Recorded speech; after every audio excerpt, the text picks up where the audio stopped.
Lesson 2-1, working with functions. A pairing of one set of input numbers called the domain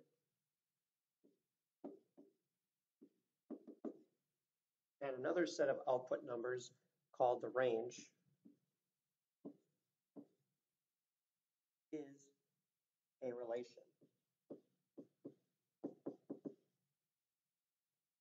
A function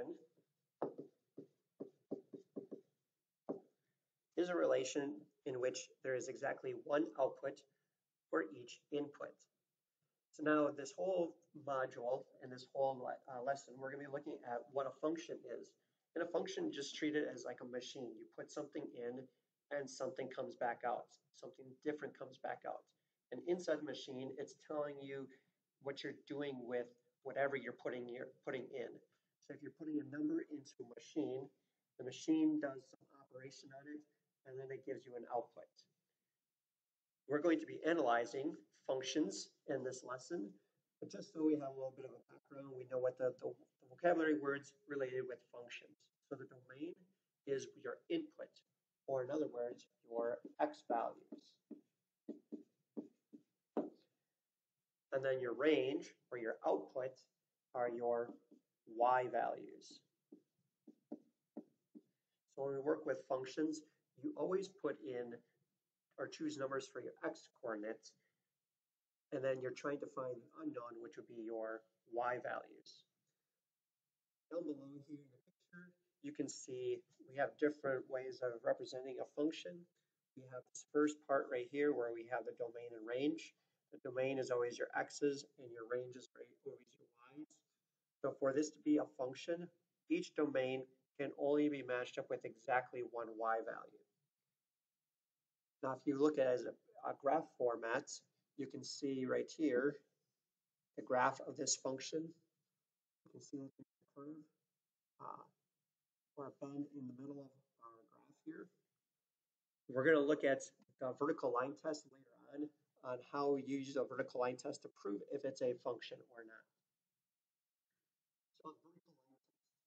For it to be a function, a relation is a function if it passes the vertical line test, meaning that you could draw a vertical line and it crosses only one place on the graph. So if I were to draw a vertical line down straight through here, you can see that it only crosses in one spot here. Over here, if I drew a vertical line, you'll notice that it crosses here and it crosses here. Therefore, that is not a function. But that vertical line test only works well when you have it in graph format. So we're going to look at other ways besides a graph to determine if a function is a function or not. So example 1, the domain and range here. We can see our domains listed here. And I just want to make sure that there's only one arrow leaving each of these numbers. So a -4 is matched up with -1. -2 is matched up with 3. 2 is matched up with 3. And 5 is matched up with 6. There's only one arrow from each of these. So therefore, we would say, yes, this is a function. And we could say that each domain is matched with exactly one range. Now, if I look at letter B, I have it in a table format, and I look at my domains. First part you want to do is always look at your domains. If you have any domains that repeat, it is important that they have the same range.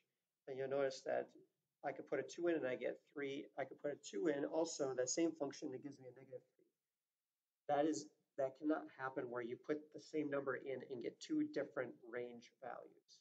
So no, this is not a function. And the reason is domain of 2 has more than one range. Now the last one we have in ordered pairs. Again, I'm just going to check my y values to make sure I don't have any y or any x's that repeat. Here I can see that I have x's repeat, I have 4's repeats, and then my y value, my range for each one is different. And they cannot be different, so therefore this is not a function. These are relations though. They are individual points, they are groups, but they're just not a function. Next, which of these are functions? So we have three choices here, and we have to determine if this is a function or not. So this first one, I only have one arrow from each of these numbers. So yes, this one's a function.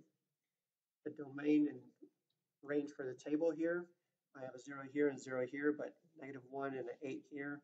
So no, this one's not. Next one, my x's, my domains. I have a -2 here and a -2 here, a 1 and a -7.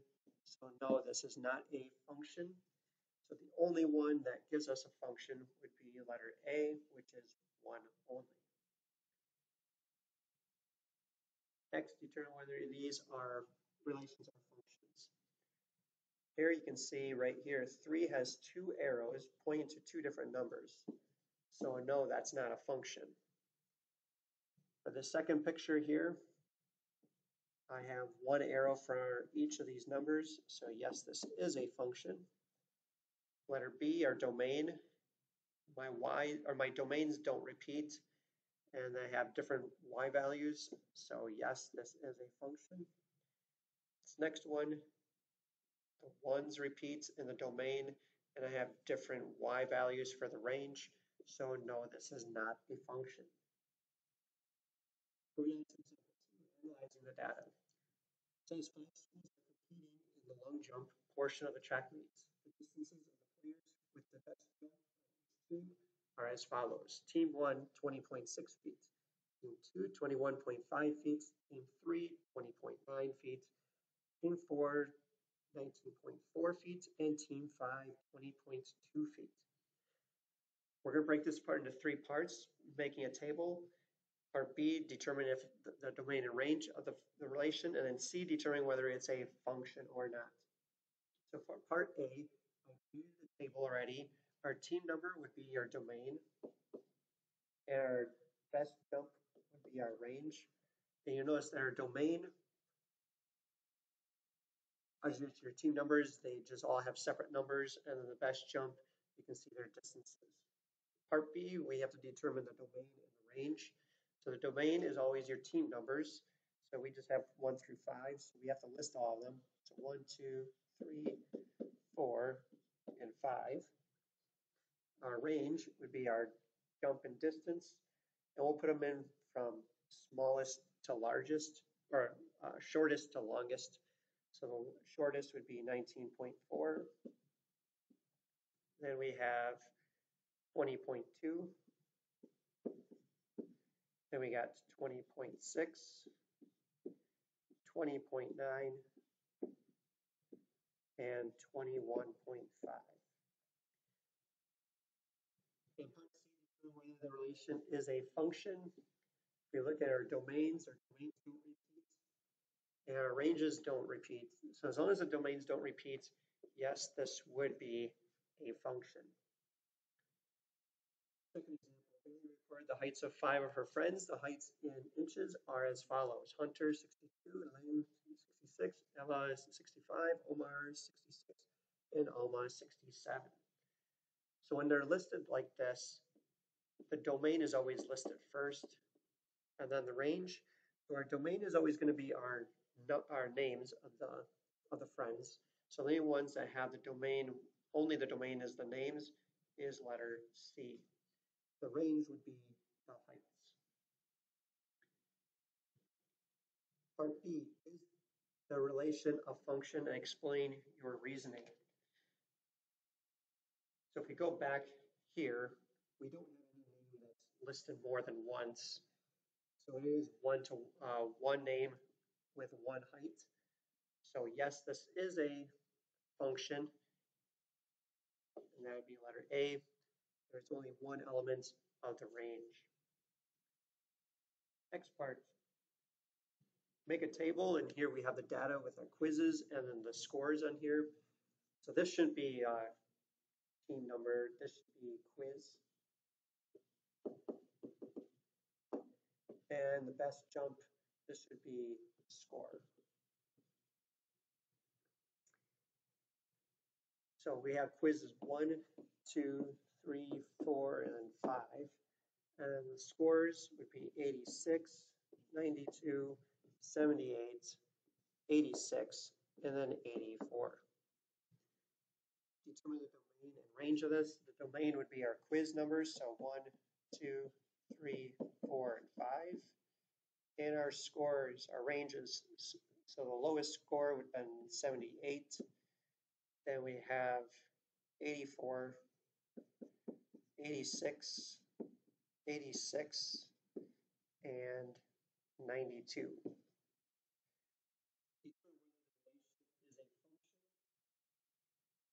So my domains don't repeat. I have my range that does repeat, but the range can repeat as long as the domains are different. So yes, this is a function.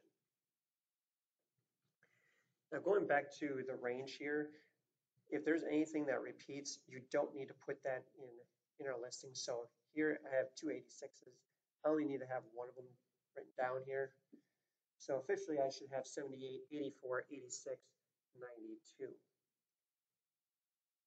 But if you end up putting that 86 in there a second time, technically you should only have it listed once, but if you did have it listed a second time, that'd be okay for certain parts. But I would recommend you just only writing it down once. Next example, 3 equations as functions. Determine whether 6x plus 2y equals 14 is a function. Explain, and what is the domain and range? So for this one, we do have a graph here, so we can make use of the vertical line test. If I drew a vertical line, it only crosses once here. I could draw another vertical line, it only crosses once here. So yes, this is a function. And we could just say it passes vertical line test.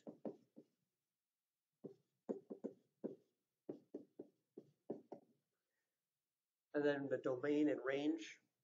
I'm going to put this as an ordered pair. It goes in both directions, so to the right and to the left. So I can say from negative infinity to positive infinity. I'm using parentheses here because I can go in both directions.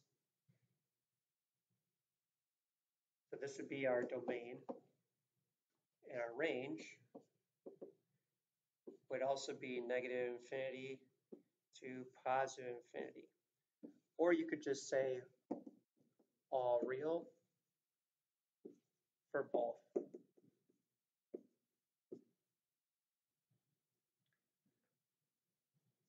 Moving on to this table here. Which relations described in the chart represent functions? Select yes or no in each row. So the relation passes the vertical line test. If it passes the vertical line test, then yes, it is a function. An element of the domain is paired with only 2 elements of the range. That is no, not a function, because it has to be matched with only one element. Vertical line passes through more than one point on the graph. That is also a no, because the vertical line test means it only crosses once. The domain represents each student in class, while the range represents the age of each student. That would also be yes, because a student is going to be a separate person. The ages might repeat, but the students in the class, there's only one of that one student. The domain represents the number of a day in May, while the range represents the high temperature for a day. This next one, domain represents the number of day in May, while the range represents the high temperature for that day. This one can be confusing because what do they mean by the number of a day in May? If you're thinking of the number of day being the date in May, there's only one date in. There's no dates that repeat in the month of May. The range represents the high temperature for the day, so you might have the high temperature be the same for a bunch of days in a row, but the number of a day in May may change. I would consider this, yes, that being a function. And the last one, the relation is of the form y equals x squared plus b. Since this is a quadratic, I know that it's going to be a parabola that looks like this. And I know I can use the vertical line test, and it passes only once. So yes, this would be a function. Next, whether 4x minus y equals 17 is a function, explain, and what is the domain and range. Again, you can see we have a graph listed here. We can use the vertical line test. It crosses once, so yes, it is a function. Passes. Vertical line test.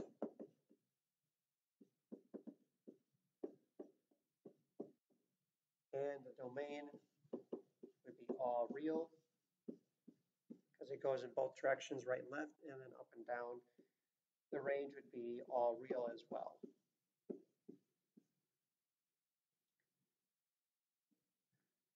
Next part, function values. Equations that are functions can be written in the form called function notation.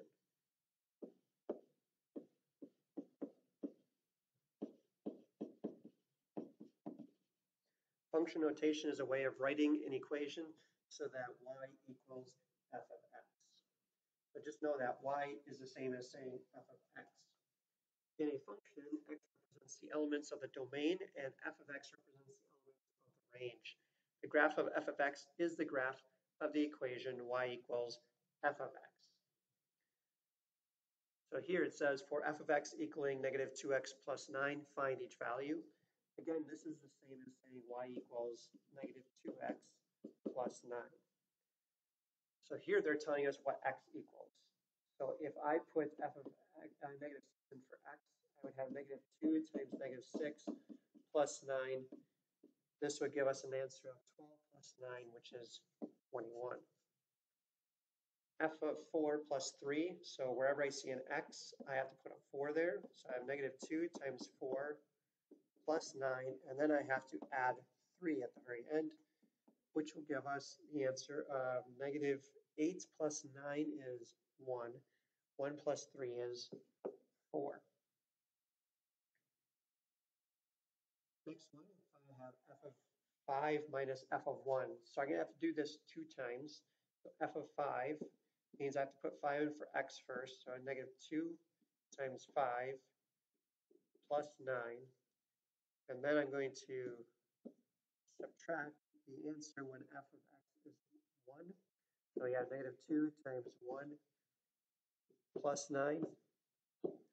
So negative 2 times 5 is negative 10 plus 9 is negative 1 minus negative 2 times 1 is negative 2 plus 9 is 7. So I have negative 1 minus 7, which is negative 8. Next, find the value of these. So if x is negative 4, I have negative 3 times negative 4 plus 2. So 12 plus 2 is 14. Here, put 5 in for x, so negative 3 times 5 plus 8. And then I add 2 to the end. Negative 15 plus 8 is negative 7. Negative 7 plus 2 is 9. And here I put 3 in for x, so negative 3 times 3 plus 2. From that one, I'm going to subtract. And I have negative 3 times 6 plus 2. So negative 9 plus 2 is negative 7 minus negative 18 plus 2 is negative 16. Negative 7 minus negative 16 really means I'm adding 16. So this will give us a positive 9. Next, put 5 in for x. So I have 4 times 5 minus 12 equals 20 minus 12 is 8. B, put 2 in for x. So I have 4 times 2 minus 12, and then subtract 4. I get 8 minus 4 is negative 4. Negative 4 minus 4 is negative 8. C, I put negative 3 in for x. So 4 times negative 3 minus 12 plus 8. So negative 12 minus 12 is negative 24. Negative 24 plus 8 gives us negative 16. And letter D, put 1 in for x. So I got 4 times 1 minus 12. All that I'm going to add 4 times 6 minus 12. I get 5 minus 12 is negative 7, or 4 minus 12 is negative 8, plus 24 minus 12 is 12. Negative 8 plus 12 is positive 4.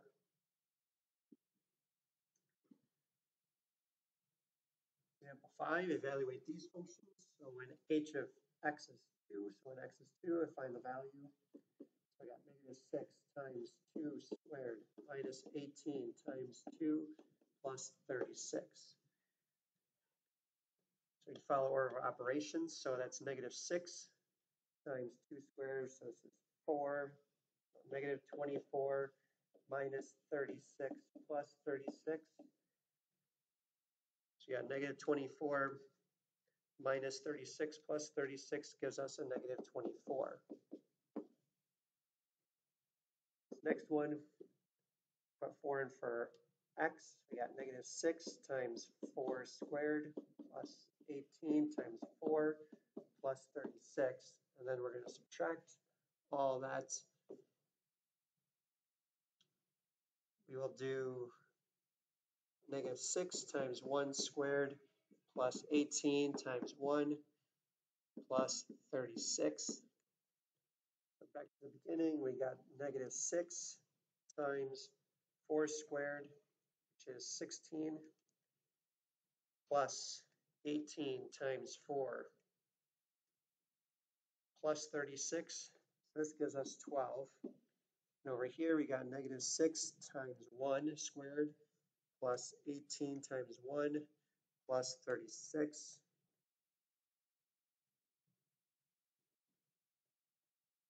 Gives us 48. 12 minus 48 gives us negative 36. And our last one, I put 5 in for x. So now I have negative 6 times 5 squared plus 18 times 5 plus 36, and all that I'm going to subtract 7 at the end. So we got 25 times negative 6 is negative 150 plus 18 times 5 gives us 90 plus 36 minus 7 gives us 29. Put all those together, negative 150 plus 90 plus 29 gives us an answer of negative 31. Or from example 5, we have g of x, so we put 2 in for x. We got 2 times 2 squared minus 8 times 2 minus 10. So we got 2 times 4 minus 16 minus 10 gives us an answer of negative 18. B, put 5 in for x, so we got 2 times 5 squared minus 8 times 5 minus 10 plus 12.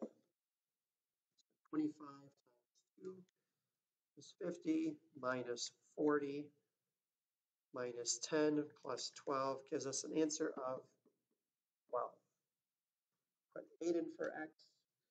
So we got 2 times 8 squared minus 8 times 8 minus 10. So 8 squared is 64. 64 times 2 minus 64 minus 10 gives us an answer of 54. Last one, we have negative 3 in for x. We got 2 times negative 3 squared minus 8 times negative 3 minus 10. And then we're going to subtract from that 2 times 4 squared minus 8 times 4 minus 10. So we got 2 times 9 plus 24, because negative 8 times negative 3 is negative 24, or positive 24.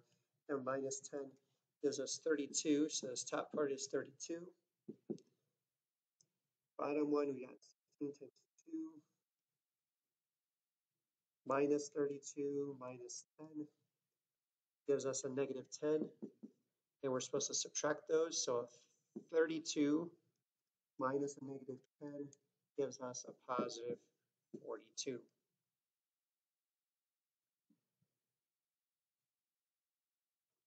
Next, put negative 8 in for x.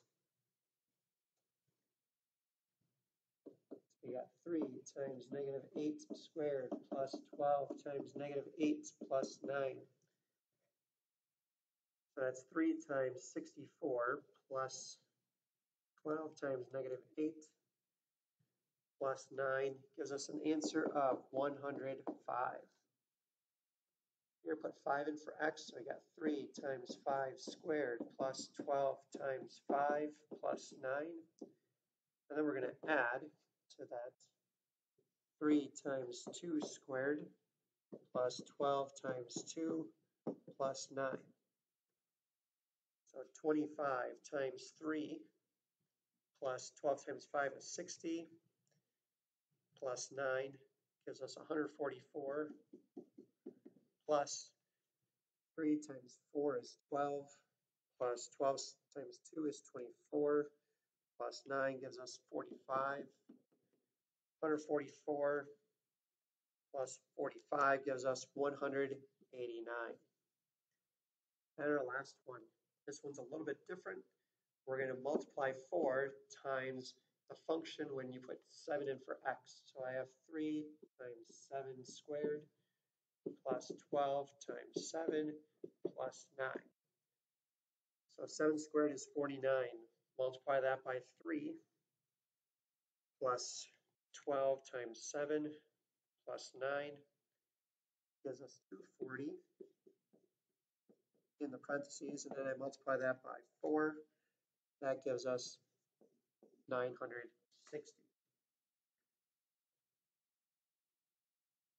Next, the word problem. Mason works at the movie theater after school. The function g of x equaling 9.25x represents the amount of money he makes before taxes for each hour that he works. Evaluate and interpret the function for each value. So if he works 8 hours, how much would his pay be? 9.25 times 8. So 9.25 times 8 would give us 74. Put 14 in there. So 9.25 times 14 gives us $129.50. And for the last one, 9.25 times 27.5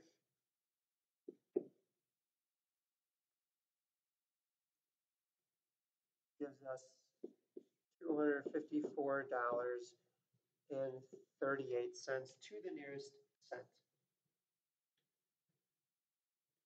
Next, swimming pool that holds 10,000 gallons of water is being filled at a rate of 600 gallons per hour. The function 600x represents the amount of water in the pool after x hours. Find h of 3.25. So I have 600 times 3.25. 600 times 3.25 gives us 1,950. Describe the meaning of h of 3.25 in the context of the situation. This means that after 3.25 hours,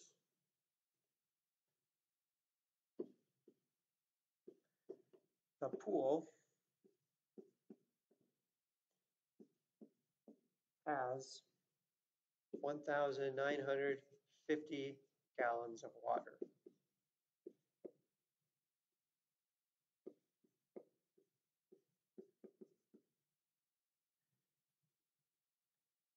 And our last question, BC made an initial deposit of $250 into a bank account. Assuming no interest, the function f of x equaling 80x plus 250 represents the total amount of money she will have in the account after x months. Evaluate and interpret the function for f of 9. So that means after 9 months, how much would she have in there? So f of 9 equaling 80 times 9 plus the 250 she originally put in. So 80 times 9 is 720. 720 plus 250 gives us a total of 970. So after 9 months, her account balance will be $970. So that is our lesson on functions.